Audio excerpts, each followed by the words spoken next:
with a beautiful sunrise, and shrouded by that protective fairing is the Perseverance rover headed to Mars.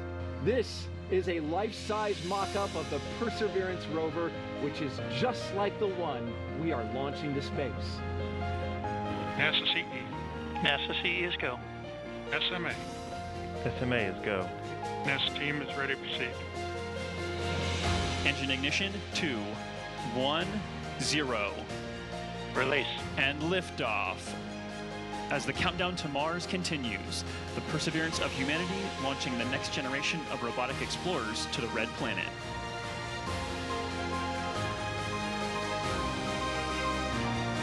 And we have good indication of SRB jettison of all 4 SRBs. We have good indication of payload fairing jettison. And we have successful separation of Mars 2020 with the Perseverance rover.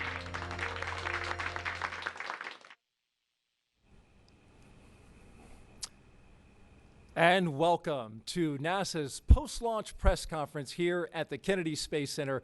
I'm Daryl Nail, and as you just saw, there was a successful launch of an Atlas V rocket by United Launch Alliance and NASA, sending the Mars Perseverance rover to the Red Planet. We have some special guests here now to talk about the launch, and I want to get to those right now. To my left, we begin with Jim Bridenstine, the NASA administrator. We also have Thomas Zurbuchen, NASA's Science Associate Administrator. Lori Glaze is here. She is the Planetary Science Division Director at NASA headquarters. And we have Matt Wallace, Deputy Project Manager with NASA's Jet Propulsion Laboratory. Omar Baez, he is our Launch Director at NASA's Launch Services Program. And Tori Bruno, President and CEO of United Launch Alliance. Thank you all for being here. We're going to get started with our administrator and a few comments. Of course, it was an incredible launch here at the Kennedy Space Center, and a successful one at that, sending the rover on its way. We understand there is a small communication issue with the spacecraft, and we're going to let Jim start us off and talk about that. Jim? Oh, you bet. Thank you, Daryl. So first of all, it was an amazing launch, very successful. It went right on time, and of course, it is on a trajectory that has been done now with pinpoint accuracy. The spacecraft rotates, so it's stable, and it is in fact on its way to Mars. You mentioned the communications issue, and we can call it an issue. I know there's maybe some folks in the media that would call it an issue. But really, it's something that we've seen before with other Mars missions, as a matter of fact. And what's happening is, we're using the Deep Space Network to receive the signals from the spacecraft right now. Well, the Deep Space Network is a very sensitive receiver. It's designed to capture, very faint signals from deep space. And of course, the spacecraft right now is yes, it's in deep space. It's a good distance from the Earth, but it is not the distance that we would normally be receiving from using the Deep Space Network. So what this does is it puts us in a position where the carrier wave is actually, we have a strong carrier wave, a strong signal, but we haven't been able to lock onto the modulation of that signal to receive the data. This is not unusual. Everything is going according to plan. We do need to fine-tune our receiving stations on the ground and do some things to capture that signal and lock on. But I think we're in great shape. It was a great day for NASA. And I just want to say thank you to our partners at United Launch Alliance. Tori Bruno, your team did an absolute magnificent job. It couldn't have gone any better from a launch perspective. And of course, our team at JPL, which has worked so hard to put this mission together. So the whole NASA team is grateful for the people that made this come together. So thank you, Daryl, and look forward to hearing from the others and answering questions. Absolutely, and thank you, Jim. Let's start with you, Dr. Z. Successful launch. There's still a lot to go. What are your feelings now after experiencing this and seeing this science mission on its way? I'm relieved. It's a space mission now, right? It used to be an engineering project on the ground. It's a space station, a space mission now, and it's on the way to Mars. That's exactly what we hoped we will be at right now. And you know, the one thing that I want to do also is just add my gratitude. You know, Launch Services, United Launch Alliance, you know, getting this done. And of course, JPL. You know, and the many partners, both international and domestic commercial partners that got us there. And I just really want to thank. I want to also tell you about something else I'm proud of, and that is that this entire launch, from the beginning, with all the uncertainty that the launch brings, through now, we do so with cameras on, and we communicate clearly and directly and openly. We believe, and I know we feel exactly the same way, Jim, is that inspiration comes from taking that risk and making it really clear and open what all the successes are. And every once in a while, you know, where we need 2 attempts to get this down and you know, on the green and down, you know. So the point is, this is just a space mission. I look at 100 space missions or so each day in my email, and issues of that type and others occur. And we communicate that openly, and I just think that's where the inspiration comes from. I was so excited, for example, to meet these 2 7th graders that did name Perseverance and Ingenuity, and just learned from them how inspired they were from this launch.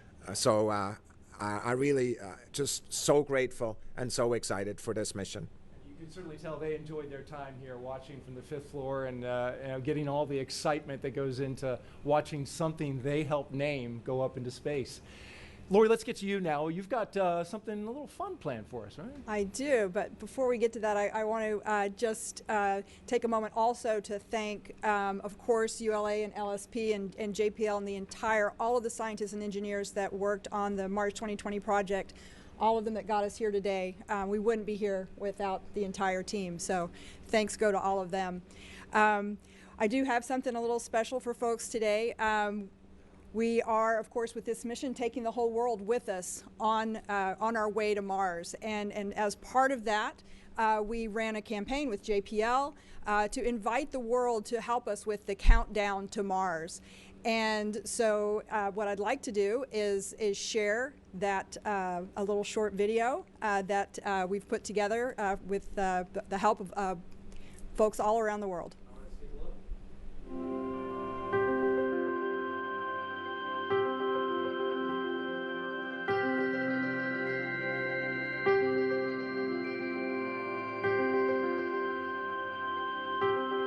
Let's light this candle.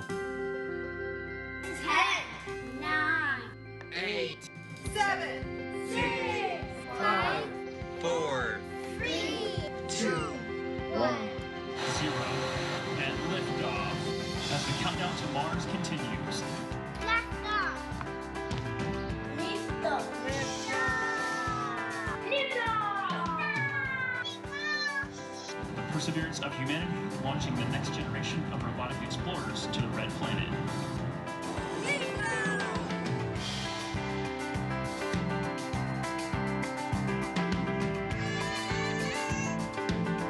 Bon voyage. Welcome back, Perseverance.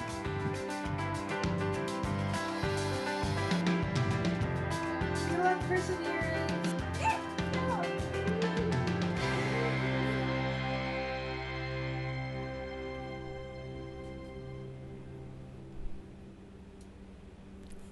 Well, that was great, Lori. Great. Really enjoyed seeing all those kids from around the world helping out and contributing some of their creative genius to our mission here. We want to turn now our attention to Matt Wallace, the Deputy Project Manager, who looks like you were doing some communicating yourself over there. Tell us what the, Yeah. what the latest is with the rover. Yeah, I was just getting an update. Let me just start, though, by saying, express my gratitude and the gratitude of the team for the people over here to my right, which have supported this project for 7, 8 years, for a long, long time, especially over the last couple months when we were going through the the very strenuous period dealing with the pandemic. It really took the entire agency to step up and help us, and they didn't hesitate, and they did it, and we really appreciate that. I also want to just say you're going to hear from the ULA and launch services team after me, but they gave us a perfect launch this morning, right down the middle.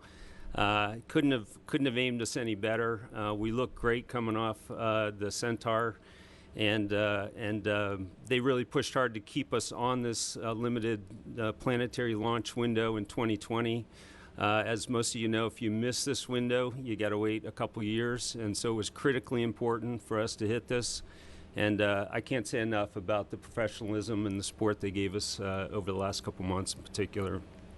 And then also, I want to thank the team. You know, the team out there, thousands of people that have really stepped up and made this a special mission. As people have alluded to, Perseverance has become a pretty good name for this mission.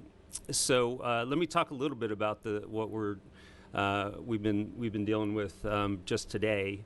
As I said, the spacecraft looked great pre-launch. We went into launch mode. We get telemetry via the launch vehicle, telemetry communication all the way through separation of the upper stage.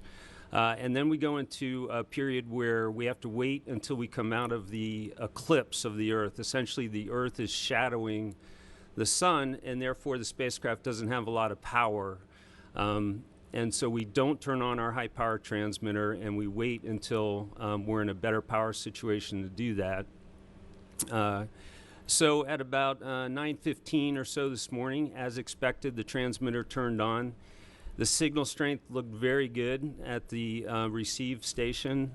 There were really no indications of any issues. The navigation signal, the Doppler that we analyzed to make sure we're on the right trajectory, looked very good. The one problem we had is we couldn't, the terminology that we use is we couldn't lock up our telemetry. And so basically what that means is that we have to modulate our telemetry on a subcarrier, and then we have to demodulate that subcarrier, and which sounds pretty technical, but basically it allows us to read the information and the data coming from the spacecraft. Now, it turns out that the Deep Space Network is really designed to talk to spacecraft that are a long, long way away. You know, spacecraft like Voyager, which are tens of billions of miles away.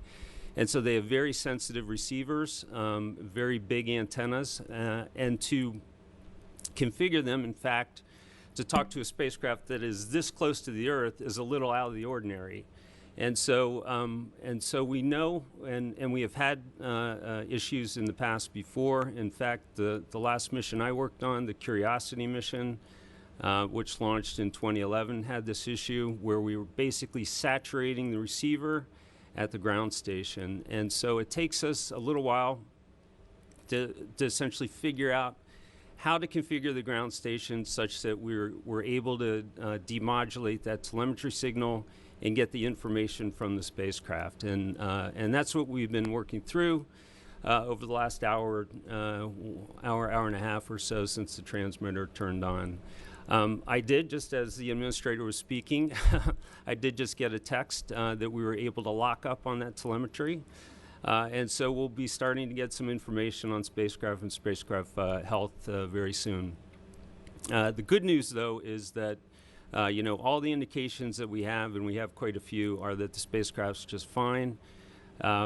It's a very stable spacecraft. It's a spinning spacecraft. Our Centaur upper stage, in fact, spins us at about 2.5 revolutions per minute, which means the spacecraft is hard to kind of knock off course. It's like a spinning top. You can't knock it over. And so, so it's very stable. We know it's getting good power. We know, as I said, the transmitter's on. And so it's really just taking a look now at the telemetry, which we've now locked up on, and getting a health status from the team. And so that'll happen shortly. All right. Thank you very much for that Sure. update. That is great news to hear. Let's turn now to Omar Baez, the launch director from NASA's Launch Services Program, getting a lot of accolades. Omar, how did you feel the team performed today? Oh, fantastic. Honored, proud. Those are the kind of words that I can think of right now. Ecstatic, you know. It was a very quiet count for us. About the only excitement was a couple of instruments dropping out with the range, and then at about 20 minutes, Matt came over to us and said, "Hey, we just had a earthquake in Pasadena, and we'll see if we're still okay as far as the control room there and the information they were getting," and they responded back really quick. And I'm pleased to say we hit it right at the beginning of the window. The vehicle performed perfectly. We released them at just over 25,000 miles an hour, so we'll make that separation distance in a couple of days that you need for locking on. It'll become easier. So Daryl, just proud to be a part of this. I've been with this with Matt and company, and so has the predecessor to the Launch Services Program. From when we did Sojourner, we had less gray hair then, but it's just a proud moment, and I'm glad to be a part of it. And I'm glad that our program could provide what they needed to get this on its way.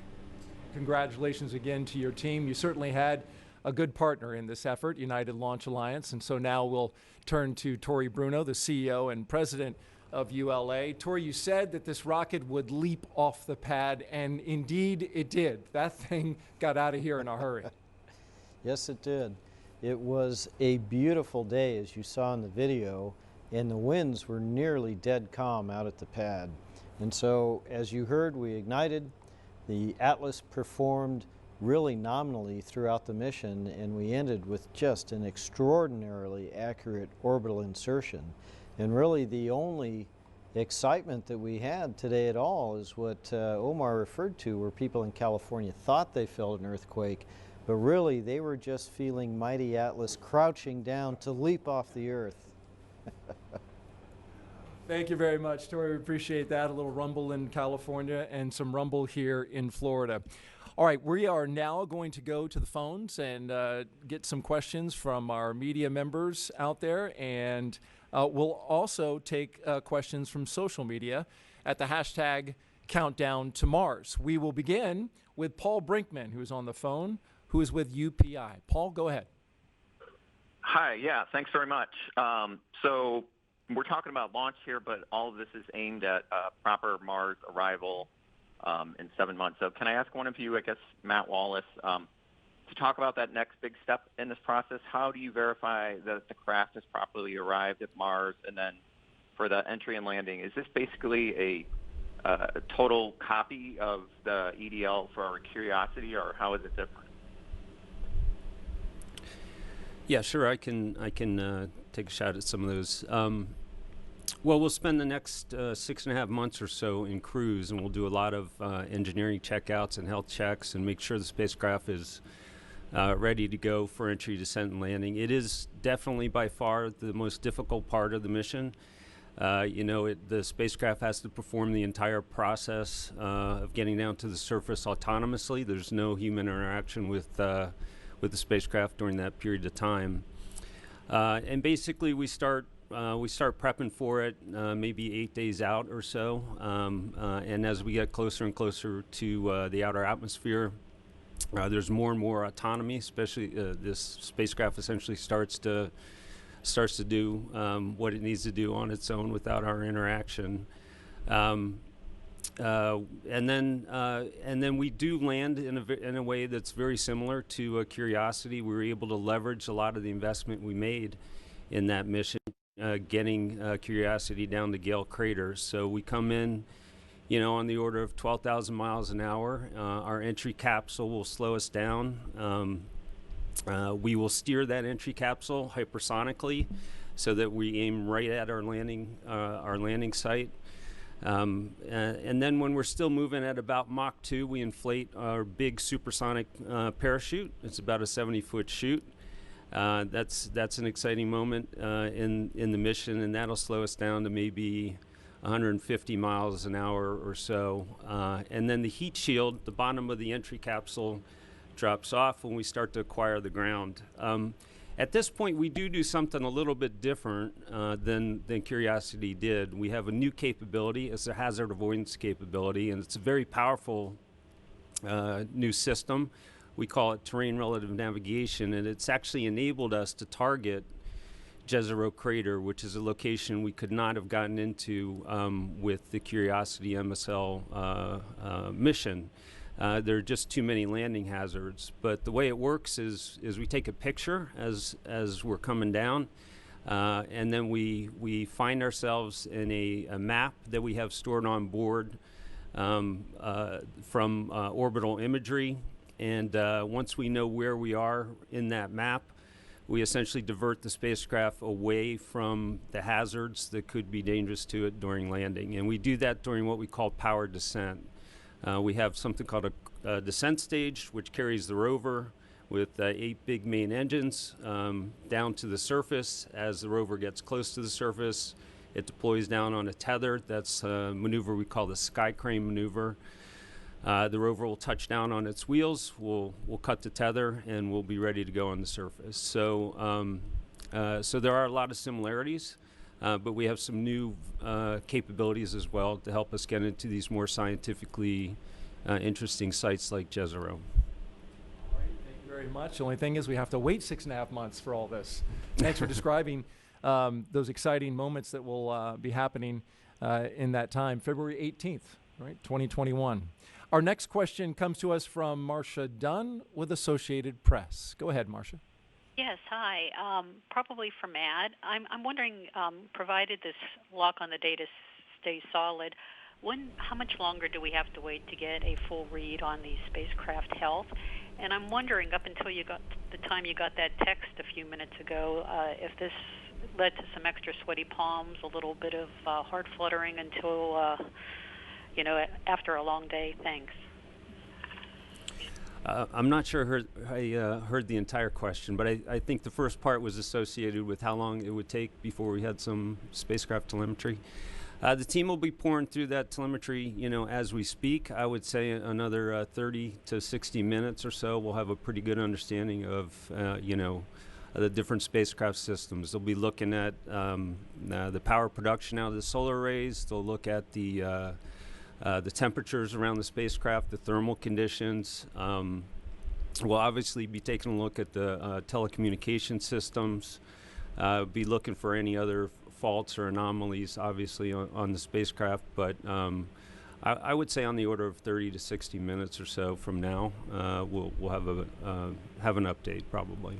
And the second part of her question was, how are you feeling after this successful launch and this first part of the mission? It is always a bit of relief when you get through the launch cycle and the spacecraft separates. The spacecraft is really designed to operate, as I think Thomas was saying, in space. That's where it's happiest. Most of the problems we run into are because we're in a test configuration that's not really flight-like, interestingly enough. And so I think the team is obviously very relieved to be on our way, and the spacecraft is generally is as well. So yeah. Very good. Our next question comes to us from Lauren Grush with The Verge. Lauren? Hi, thank you so much for taking my question, and congrats on the launch today. I'm curious, is there any extra risk introduced by not being able to communicate with the spacecraft right at the time of signal acquisition, or is it really just peace of mind ahead of your first big maneuver? And also, had you prepped for the possibility of this communication problem since it happened with Curiosity? Thank you. What was the first part of the question? I couldn't quite hear. She was asking about the communication with the spacecraft in terms of getting that acquisition to signal. Is it a problem that you don't lock in initially? No, well, as I said, the spacecraft is, as I just finished saying, is really designed to be in space. It's a very inherently stable spacecraft. We've got plenty of time to work through the communication issues. There's nothing that we need to do urgently. In fact, we got such a good, insertion from the launch vehicle. We've got plenty of time before we have to make our first trajectory correction maneuver. Nominally, it's about 15 days after launch, but we probably have time well beyond that based on how well we did. So we got plenty of time to, to get the signal and to start interacting with the spacecraft and doing those sorts of things. All right. Let's turn now to Irene Klotz, who is with Aviation Week. Irene, go ahead.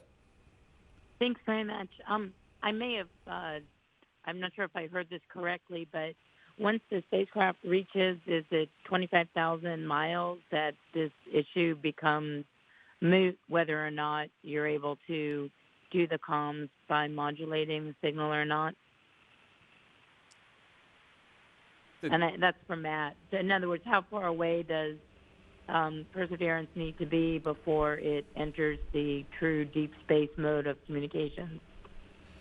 Yeah, I think it was Tori or maybe Omar that said the spacecraft's moving pretty fast, 25,000 miles an hour when it comes off that upper stage. And so the point that they were making is that we're putting distance between the spacecraft and the Earth pretty quickly. And so that helps a lot with respect to the saturation of the ground station, radios.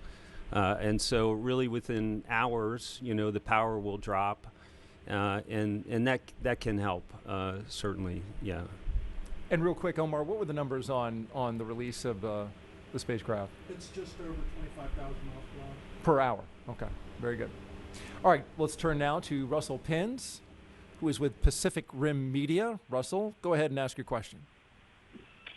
Good morning. Yeah, that's Russell Pounds, calling from Alaska today.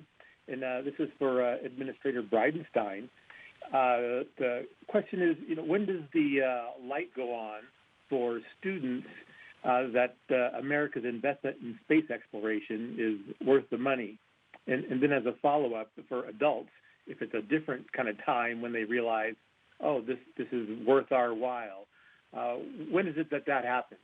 Oh, I think it's already happened, and I think, when you think about Mars Perseverance, that's evidence that it has happened.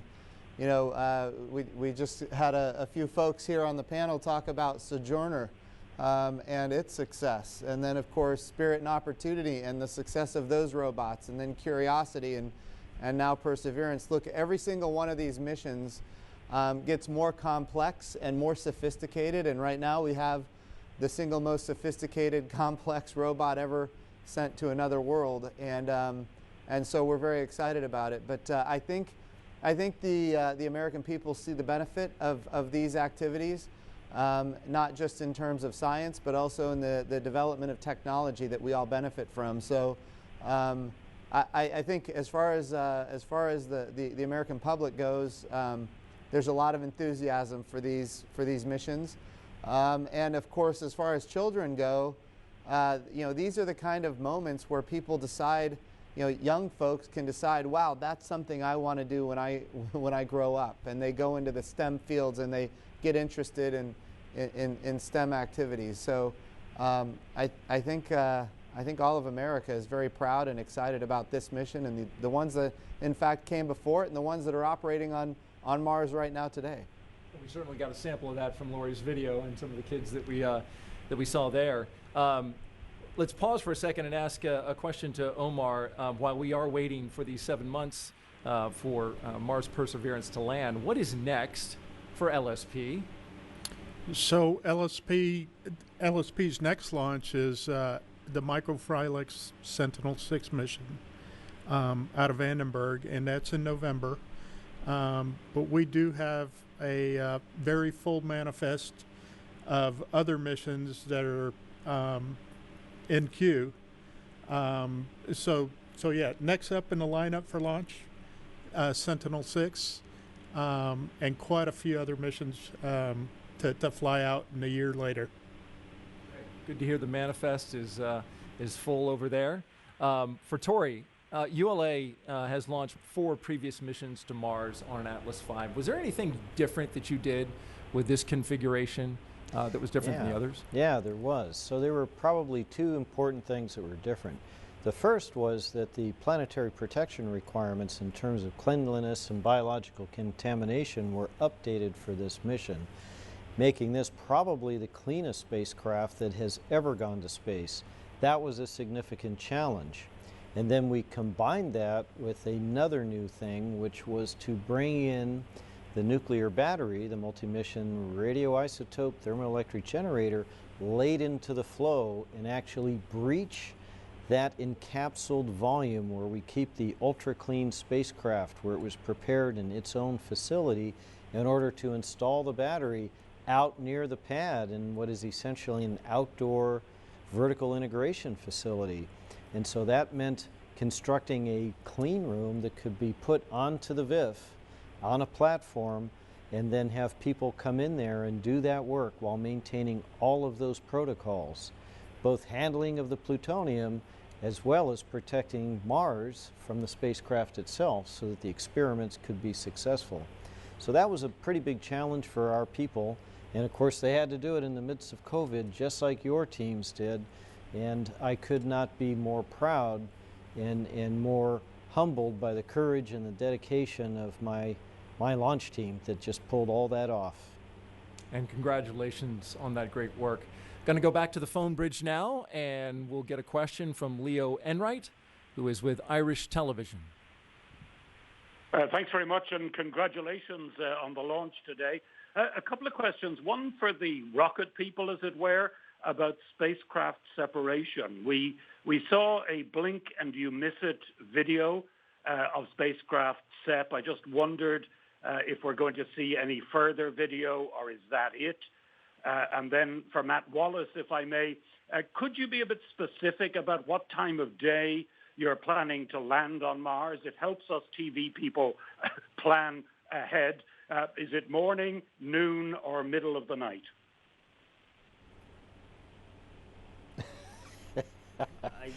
Well, as far as the landing goes, I'll have to get you the specific information, make sure I don't give you the wrong time.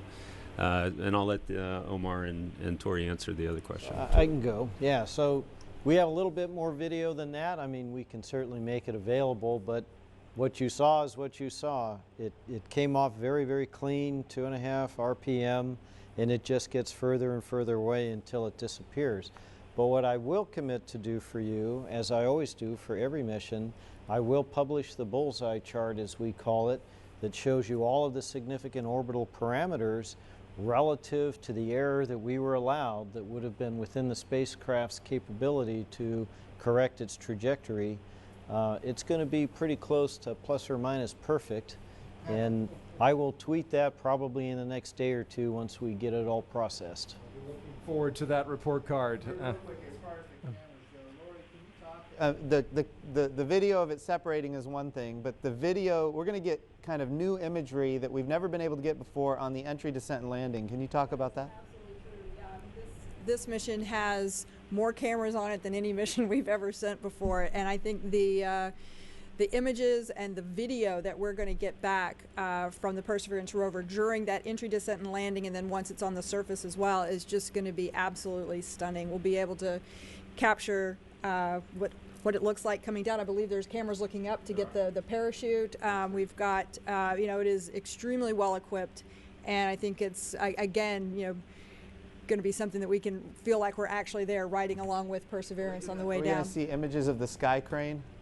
We are, yeah. And in fact, what the administrator is referring to is we took some ruggedized commercial cameras, the type of kind of sport cameras you might see in extreme sport enthusiasts and that type of thing. And we basically distributed them around the spacecraft. And so we will, in fact, be able to see that big 70-foot supersonic parachute inflate in a 1/10 of a second, and we'll be able to see those big main engines fire on the descent stage, and the rover drop down on its tether. We'll be able to see the rover touch down and the descent stage fly away. And I do want to say that one of the things that inspired us to add these cameras were the terrific imagery that we see coming off the launch vehicle. It was time to have the opportunity to see a spacecraft land on another planet for the first time. It was time to do that, and we were pleased to be able to get them on the spacecraft. I've seen video from a rocket landing on Earth, and now to see this video landing on another planet, it just something I'm really looking forward to. And of course, stay tuned to NASA's social media accounts. You will likely see it there pretty quickly. we're going to go now to Lori to tell us about the Mars helicopter Ingenuity. All right. So this is going to be a fantastic experiment. I think we're really, really looking forward to this. I'm not sure that people really can sometimes grasp just how difficult it is to fly. And this is going to be, of course, our first ever demonstration of powered flight on another planet. But if you think what's required to fly, to get lift from a wing, you need air to do that, of course. And the atmosphere on Mars is about 1% of the density of Earth's atmosphere. And so without that air, getting lift and being able to actually fly is something that's extremely challenging. But the engineers out at JPL demonstrated that they could actually get that lift and fly a helicopter in that very, very low density type of atmosphere. And so we are really, really excited to do this and demonstrate that capability. I think going forward for scientific purposes and also in preparation for human exploration, I think these types of aerial robotic capabilities are really going to add to the type of science we can do. We'll be able to use such a helicopter to do things like do some pre-surveillance, do some reconnaissance of various areas that we want to decide, do we really want to drive over or go over and look over there. Send them into areas that perhaps are of such scientific specialty that we don't really want, we really want to make sure we don't contaminate them in any way. So we're going to send something over there to do a special experiment and bring it back so we don't have to take everything over. I think these are really going to expand and change the way we think about doing exploration on other planetary surfaces. So really, really looking forward to this. Very excited to see that as well, Lori. Okay, let's go back to the media phone bridge now and take a question from Joey Roulette with Reuters. Joey? Hey, thanks for doing this. I was just wondering, what is the total distance Perseverance will travel in the next 7 months, and how patient will the team at JPL have to be during that time? And I also just wanted to follow up on Marcia's question earlier to Matt. What were the feelings in the room when the teams were working through that comms issue after a long launch day? Were there sweaty palms or any nerves? Thanks. Dr. Z, why don't you take the trip to Mars? How long is it? The distance. 6.5 months. What's that? He wanted it in miles? Length of time, the miles? Yeah.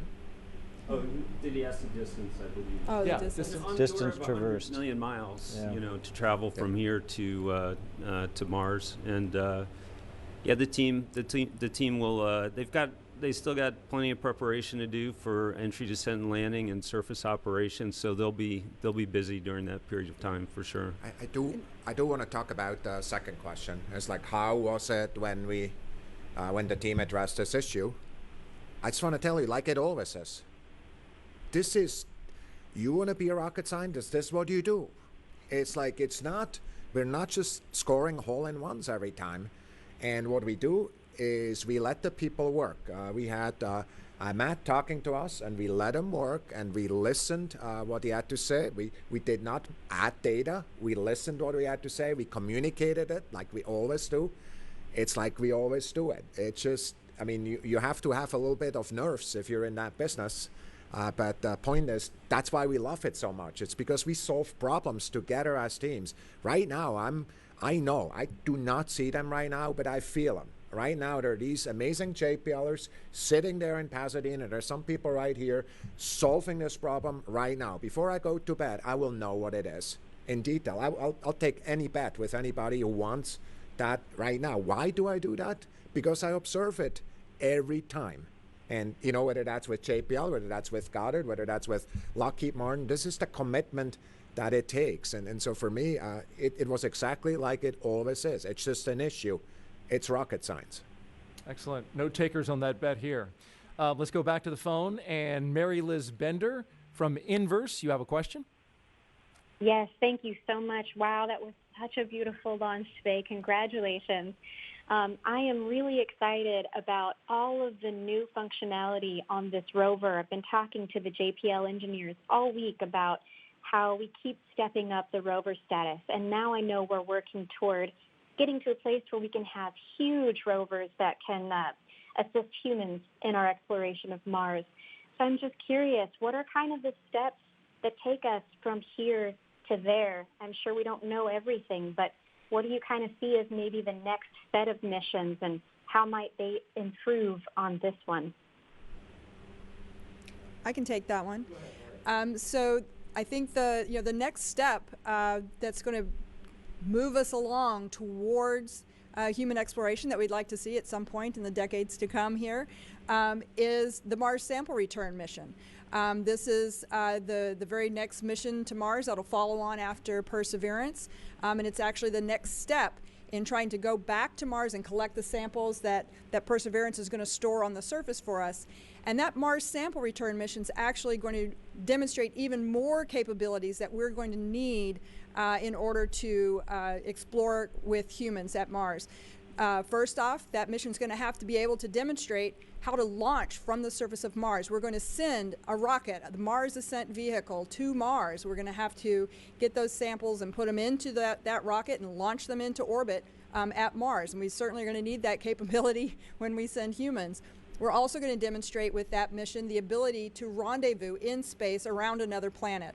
We're going to, when we launch that sample into orbit around Mars, we're going to have an orbiter there also at Mars, and it will hook up with that sample and capture it into capture and containment system on the orbiter, and then we'll have to deorbit at Mars and return to Earth. And all of those technologies and all of those capabilities are going to be necessary when we send humans.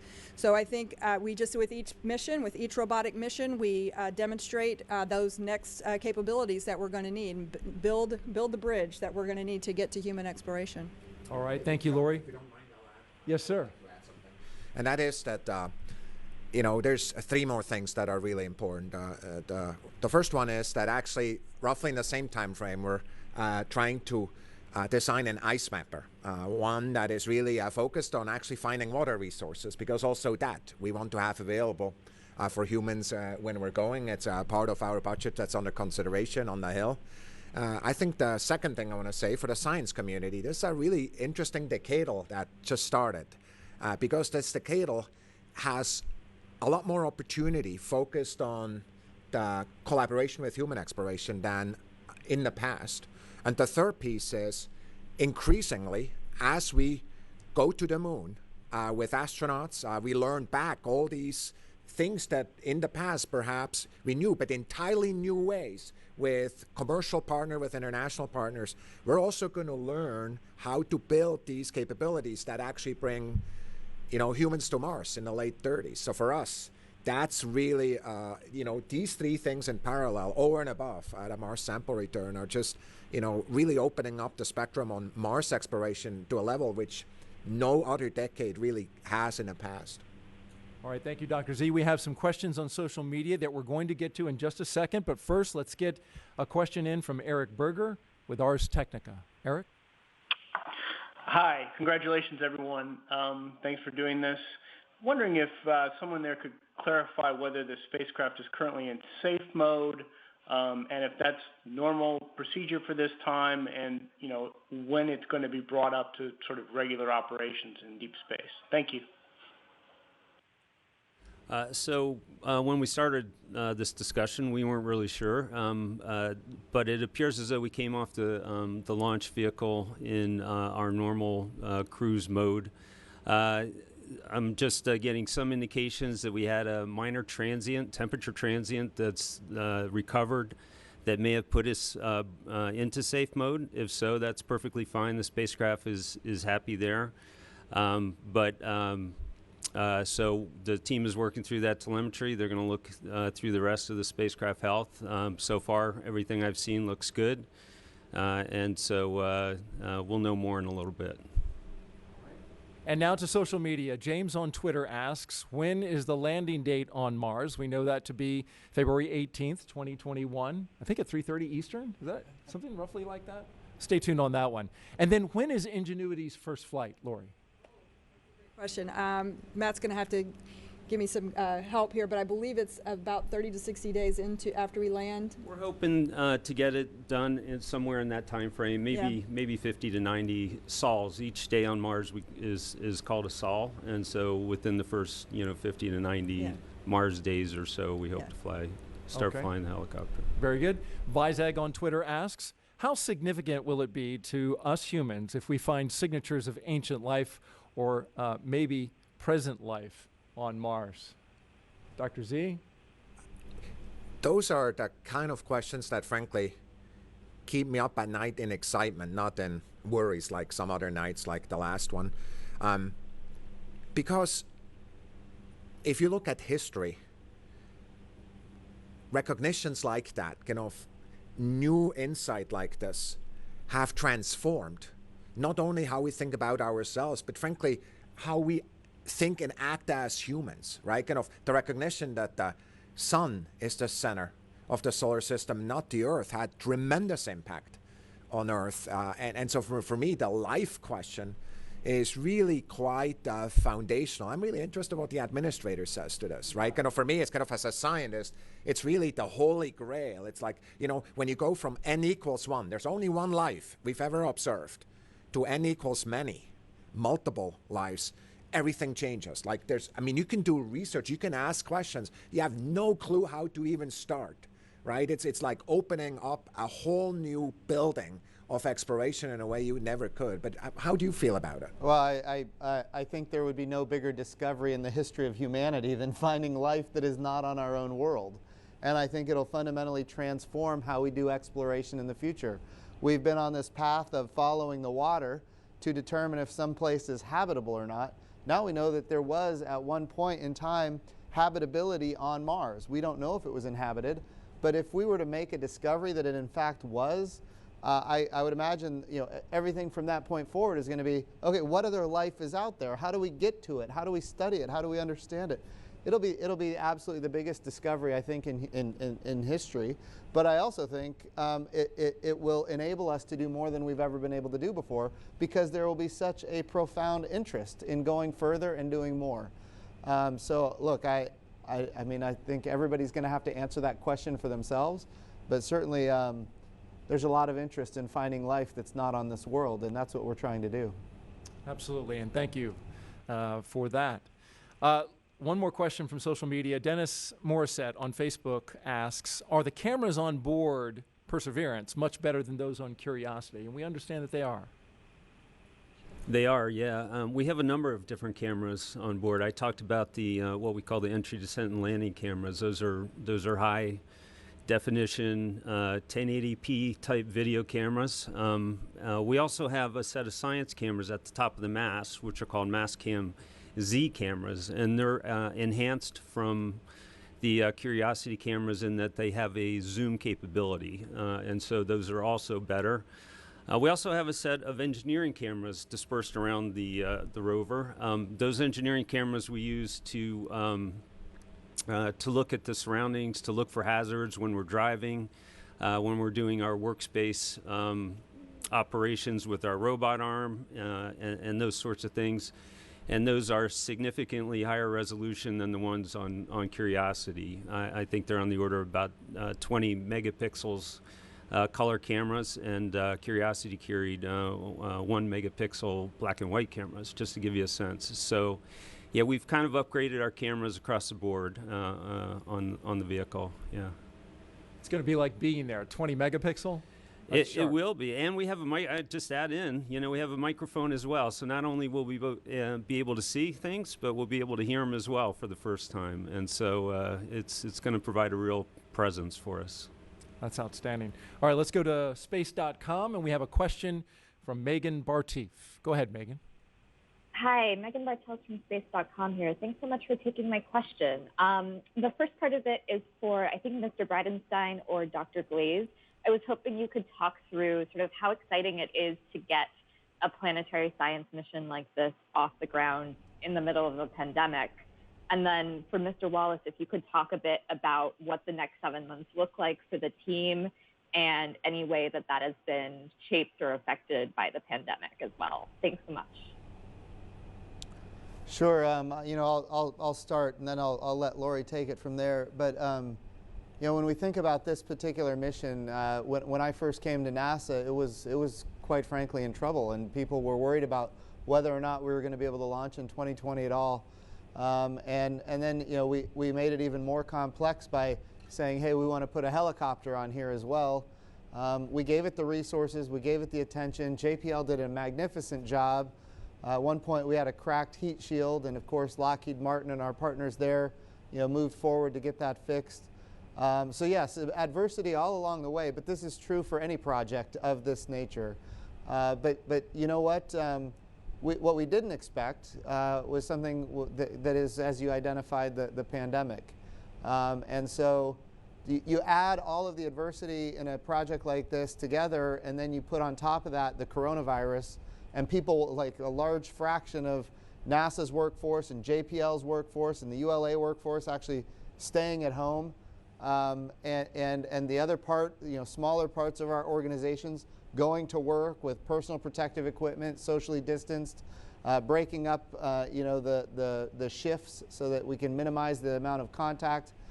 I'm not going to lie, it's a challenge. It's very stressful. But look, the teams made it happen, and I will tell you, I know Tori Bruno said it earlier, we could not be more proud of what this integrated team was able to pull off here. So yes, it's very, very exciting. Lori? And I'll just echo some of what Jim just said there. Our teams across the board, this is, within NASA headquarters, at multiple centers across the country, NASA centers across the country, at JPL, all came together to try and make sure that we got Mars 2020 to the launch pad today. It was truly a team effort, and in every single case, everyone stood up and said, yes, we want to do what we can to help. Whether it was providing aircraft to transport personnel, or whether it was, trying to make sure that we have the right protective equipment, that we were providing the support that the teams needed to come in to work if they were needed to put hands-on hardware.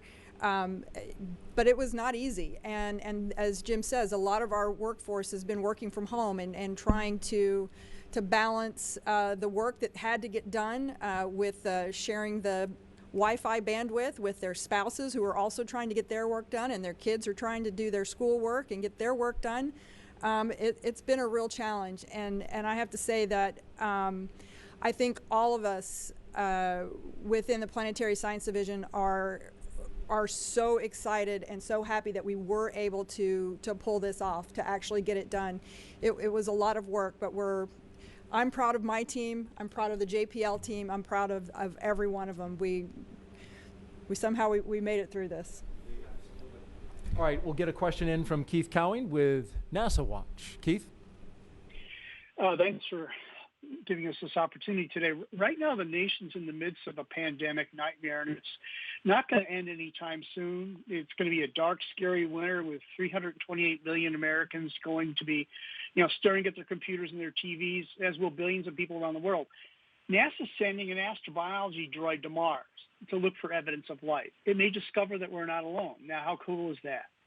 It's been nearly half a century since the Viking landers attempted much the same task. Now, the world could use some good news right now. How is NASA going to involve the world in a way that speaks to the way that we're all isolated yet still connected?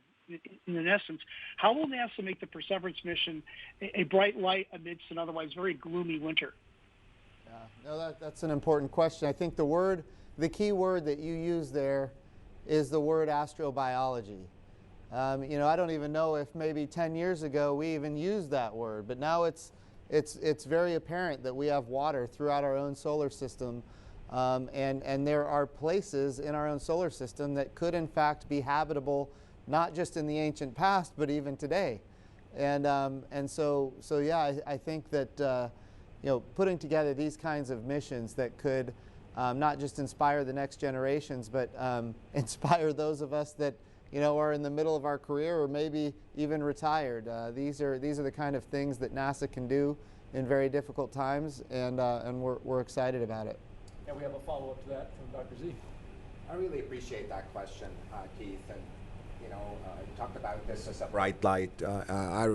I believe that so much, and I think from the beginning, the administrator and I talked about it just that in those words, pretty much. And it's great to hear it from you also. You talked about how we're communicating with so many people, and I think the one thing we share here, and I know I speak for my friends on this panel, is that we really want to aspire to open up the communication in a more broad fashion to more people, to talk about the excitement of STEM research, the excitement of space research, the opportunities that come from that.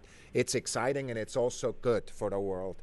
And so for us, the way we're doing that, of course, is as we innovate new missions, we try to innovate new communications. And I just want to tell you, one of the things that made me very proud today is the communication efforts that were set up during the entire week. You know, this team at headquarters, led by Jim and his core group, Paul, one of your people there, I think did just an amazing job really telling the story more broadly. Really, yes, it's a launch, but it's the bright light we're talking about. Yes, it's a mission, but we're talking about transformative science and transformative exploration that goes beyond robotic exploration. And we think of this as a constant challenge, just like the missions need to be reinvented as we go, because we want to do new things. We also need to reinvent communication. You know, I think the social media efforts that NASA has are second to none, but we should not sit still. We always want to go beyond that. We want to go to schools that have not heard that, because in that schoolroom, perhaps in a place where none of us has ever been, is that kid whose life are changing because she sees for the first time that she too could be part of this amazing thing, or something that's exciting to her, which is just as big. So I really appreciate the question, Keith, kind of, yes, it's exciting what we're doing here, but the communication and how we talk about it is also really relevant. And I think we understand that, and we also recognize that we need to, as we go forward, learn and evolve. And that was well communicated as well. Thank you, Dr. Z. The toughest question, we're going to slip one more in. We only have a few minutes left. Probably is the toughest. We'll let Jim decide, because it's going to you. Facebook, Eva asks, when do you project astronauts will arrive on Mars? Well, I think it could definitely be technologically, it could be the mid-2030s. The risk here is not the technology and not the amazing teams that we have at NASA and with our commercial partners and international partners. The challenge is and always has been political. To do these kinds of missions requires budgets. I will tell you this, the President's budget request right now that is being considered by the House and the Senate is the highest budget that NASA has ever had in nominal dollars. The current budget that we have is the highest budget that we've ever had in nominal dollars, and next year it's going up even higher.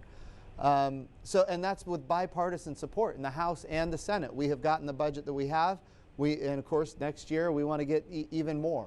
And we need more because we need to go to the moon sustainably to prove that we can live and work on another world for long periods of time. And we go to the moon because it's always a 3-day journey home. And we can prove what we need to prove there so that we can eventually send humans to Mars. We've got the robotic precursor missions, which we've been talking about today, but we also have human precursor missions at the moon. We love Apollo. The challenge with Apollo is that it ended. And now we're going back to the moon with commercial partners and international partners under the Artemis program, learning how to use the resources of another world, in this case the moon, so we can apply all of that for our eventual long duration mission to Mars. We can do it. And of course it's going to require financial support. The House and the Senate are considering the budget right now. And I would just extend a request that when they think about these things for the budget request, think about what happened today. Think about what's going to happen in February when we land on Mars again, this time with an astrobiology mission and a helicopter and an ability to convert carbon dioxide into oxygen. Think about what we just did with launching American astronauts on American rockets for the first time since 9 years ago, 2011, the retirement of the space shuttles. Look, we can do these things. They require resources. They require the American public to believe in what we're doing. And of course, it requires mission success. And I will tell you, this team has proven that they can successfully accomplish these missions. If we were to receive the budgets, I'm very confident that we could get there by the mid-2030s. All right, and we will close on that note. We appreciate all of you being here. Our special guests today, we know you woke up early, so thanks for sticking around and participating in this post-launch news conference. And thank you to all of our social media participants as well as members of the media.